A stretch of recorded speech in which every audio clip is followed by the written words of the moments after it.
নাৰায়ণপুৰত গ্ৰামোন্নয়নৰ নামত কেলেংকাৰী কাম নকৰাকৈ লাখ লাখ টকা হজম কৰাৰ অভিযোগ পংকজ ভূঞা নামৰ ঠিকাদাৰৰ বিৰুদ্ধে নাৰায়ণপুৰ গাঁও পঞ্চায়তৰ অন্তৰ্গত হাৰমতি পিছলা উচ্চ মাধ্যমিক বিদ্যালয়ৰ খেলপথাৰ নিৰ্মাণৰ নামত আবণ্টিত হৈছিল 10 লাখ টকা কামৰ ঠিকা লাভ কৰিছিল পংকজ ভূঞা নামৰ বিজেপি কৰ্মীজনে কিন্তু কেইট্ৰেক্টৰমান মাটি পেলাই সমুদায় ধন উলিয়াই নিয়ে ঠিকাদাৰজনে অভিযোগ মতে গাঁও পঞ্চায়তৰ সচিবক বদলি কৰি পংকজে উলিয়াইছিল সমুদায় ধন হাৰমতি পিছলা উচ্চ মাধ্যমিক বিদ্যালয়ৰ খেলপথাৰ বনাবৰ কাৰণে পঞ্চায়তৰ ফালৰ পৰা এটা প্লেগ্ৰাউণ্ডৰ কাৰণে আৰ্ট ফিলিঙৰ কাৰণে চেংচন এটা হৈছে বুলি আমি গম পাইছোঁ কিন্তু আমাক অফিচিয়েলি একো কাগজপত্ৰ আমাৰ ওচৰলৈ অহা নাই আমি নাজানো বৰকে কিন্তু পঞ্চায়তৰ ল'ৰাকেইজনমানে আহি পেলাই ইয়াত কামখিনি কৰিছে কিন্তু আজি 1.5 বছৰে কামটো সম্পূৰ্ণ আধৰুৱা হৈ ৰৈ আছে এইটো পথাৰো নহ'ল আৰু খেলপথাৰো নহ'ল এনেকুৱা এটা অসুবিধাৰ সৃষ্টি হৈ আছে বিদ্যালয়খনৰ কাৰণে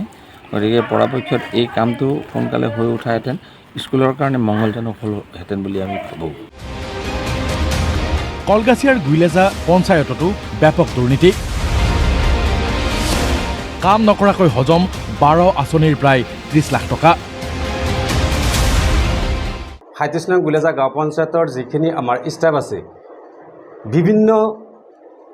আঁচনি যেতিয়া চৰকাৰে আবণ্টন দিবলৈ ইচ্ছুক হয় বা আবণ্টন দিবলৈ আগবাঢ়ি আহি আঁচনিৰ নামত সিহঁতেও ষ্টাফৰ পৰা যথেষ্টখিনি ধন সংগ্ৰহ কৰে এইখিনি আমি ভালকৈ জানিছোঁ যাতে অনাগত ভৱিষ্যতত এইখিনি কাম ষ্টাফে কৰিব নোৱাৰে তাৰ কাৰণে আমি আমাৰ অসমৰ মুখ্যমন্ত্ৰী মহোদয়লৈ কাতৰ অনুৰোধ জনাইছোঁ এই পইচাখিনি সম্পূৰ্ণভাৱে উঠাই সিহঁতে আত্মসাৎ কৰিছে অঞ্চলটোত টয়লেট কমিউনিটি হল পথ নিৰ্মাণকে ধৰি বিভিন্ন আঁচনিৰ নামত আবণ্টিত প্ৰায় 30 লাখ টকা আত্মসাৎ কৰে পঞ্চায়ত সচিব কাছিম আলী হাজৰিকাই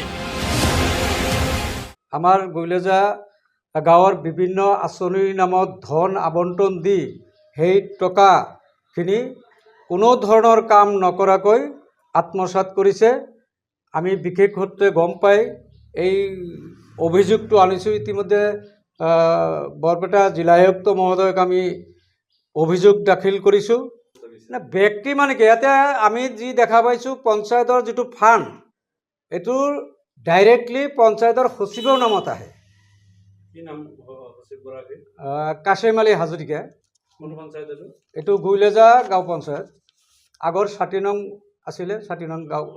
গুইলেজা গাঁও পঞ্চায়ত এই লৈ বৰপেটা জিলা আয়ুক্তক স্থানীয় ৰাইজে স্মাৰক পত্ৰ প্ৰদান কৰিছে যদিও ব্যৱস্থা গ্ৰহণ কৰা নাই প্ৰশাসনে 37 নং গুইলেজা গাঁও পঞ্চায়তৰ অন্তৰ্গত 15 আৰু 14 ফাইনেন্সৰ যিখিনি কাম আছিল আঁচনি আছিল সেই আঁচনিখিনি দেখা গৈছে যোৱা 2020 আৰু 21 চনৰ পৰা আৰম্ভ কৰি 2022-23 চনলৈকে এই কামখিনি বৰ্তমানলৈকে অসম্পূৰ্ণ হৈ আছে আমি এইখিনি জিলা আয়ুক্ত বিষয়ালৈ হয়তো কিবা পত্ৰ প্ৰেৰণ কৰিছোঁ যাতে এই কামখিনি অনতি পলমে সম্পূৰ্ণ হয় জিৰো টলাৰেন্সৰ কথা কোৱা হিমন্ত বিশ্ব শৰ্মাৰ আমোলতে সংঘটিত এই দুৰ্নীতিৰ উত্তৰ দিবলৈ সাজু স্থানীয় ৰাইজ ব্যুৰো ৰিপৰ্ট DY365